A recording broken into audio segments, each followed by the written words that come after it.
All right, listen up.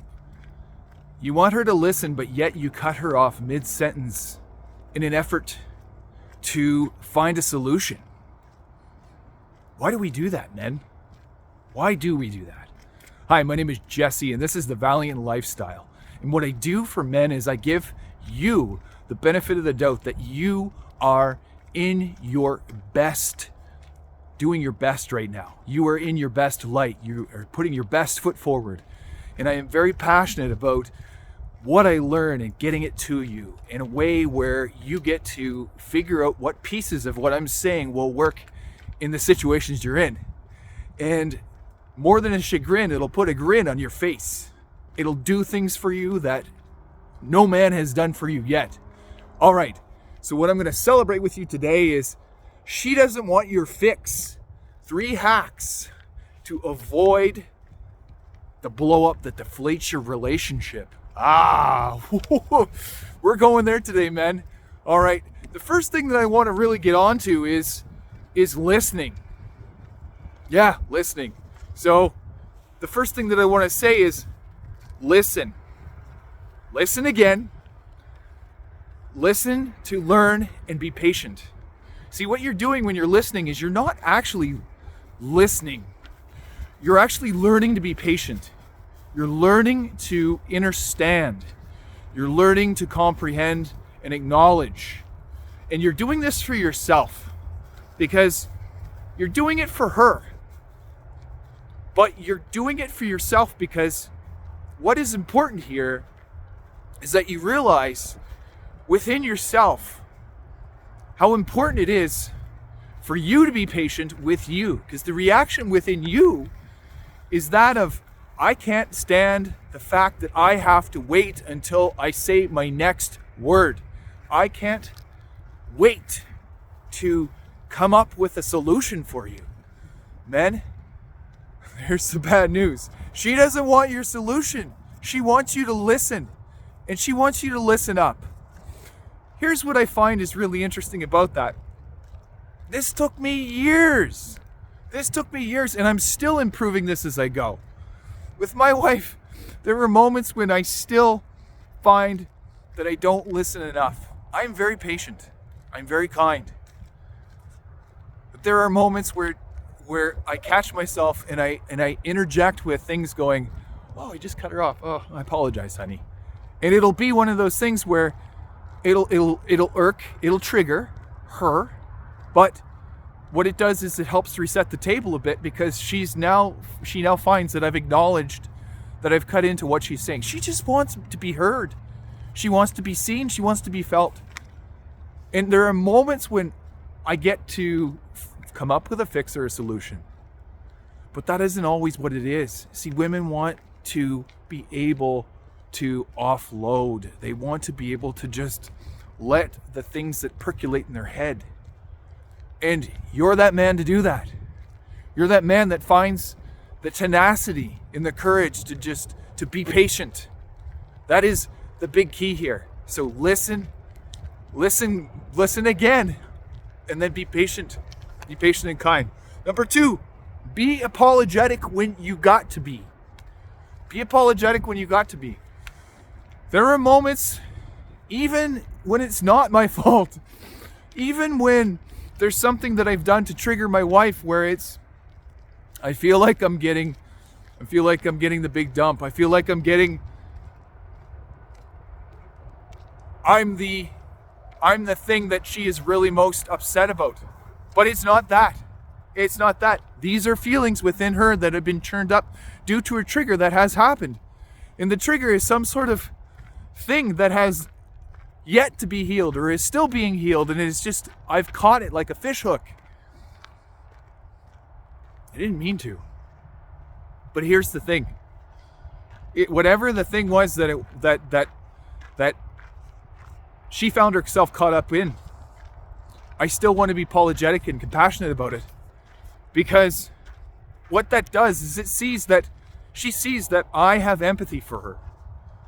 I am compassionate about what she's saying. I love what she's saying, and I want her to continue, because what we do, men, and me included in this, because I've done this, is I've accidentally shut down conversations with my wife. I've accidentally shut down conversations with my ex-wife and other women out there because I simply wasn't listening. But not only that, I did not acknowledge what she said. And furthermore, it wasn't apologetic. It was just a jump in and go. It was this is what I think you should do and you're not doing enough of, and all they want is just to be heard. All she wants is just to be heard. And it's possible that I've said something that has been terse or it has been really abrupt. And I want to make note of that because there might be a way to finesse whatever I've said. Like, I'm going to say whatever I'm going to say, but there might be another way to get there without going the way that I did before. And if that helps things within my relationship to maintain that type of energy that I want, that helps me stay in my masculine frame, that vulnerable moment that I spend being apologetic and compassionate and loving, it's what's going to make that relationship that much better. It's what's going to make me, it's going to help her get back into that feminine. It's going to help her stay within that feminine because she knows that I'm listening and I'm going to be there for her. And even deeper than that, being apologetic, you might not even know that you've said something, or you've said something that might be of hurt. But do it anyway. And I'm not saying that you have to lay down your sword even when you feel like you haven't done something wrong. I mean, stand up. Be the man that you got to be when you're in these situations. But what I find is helpful for me is I apologize. I apologize for what I said there. That my intent was pure and it was not to upset you. It was more to express my idea in this way. It was more to express how I felt in that moment and how I felt, and with the volume of my voice and the tone. It wasn't to make you feel any less than you are now or to belittle you. Or choose your words. Choose your words. But this is how I would approach that particular situation. And men, you're going to find yourself in these types of moments where you're going to create your way. You're going to build your own way out. You're going to find your own solution out of your own mess. But make no mistake, you're not making any mistake by being accountable to whatever you've said. Even though it might not exactly be you might not be the one that caused whatever it was. Just be open to that. Number 3, and this is one that I would offer before anything else, it would be, okay, before we get into this conversation, do you want comfort or solutions? Do you want me to listen, or do you want me to come up with an idea or a solution for you so that this will run smoother for you next time? Offer that. That might save you 9 out of 10 arguments. Right there, you get to understand that your point, your the whole reason for this conversation with your wife, your spouse, your significant other, your partner, is either to listen to her and be patient and apologetic and compassionate, or it's to offer the solution because maybe she wants you to go for it. Honey, I don't know what to do. That's your cue. Jump in.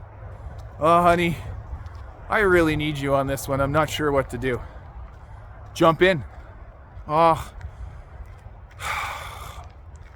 I'm going on about, I feel sad about, so-and-so said this. I really feel this.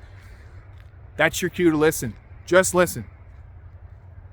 And if you want to be absolutely sure that you make no mistake about this, ask. And if it's the first or second time that you're doing this, and it's met with some confusion, well, what do you mean? Don't worry about it. Do you want me to listen? Or do you want me to help you with this? Just be there. Do you want me to find a solution? No. I just want your support. I just want you to listen. Okay.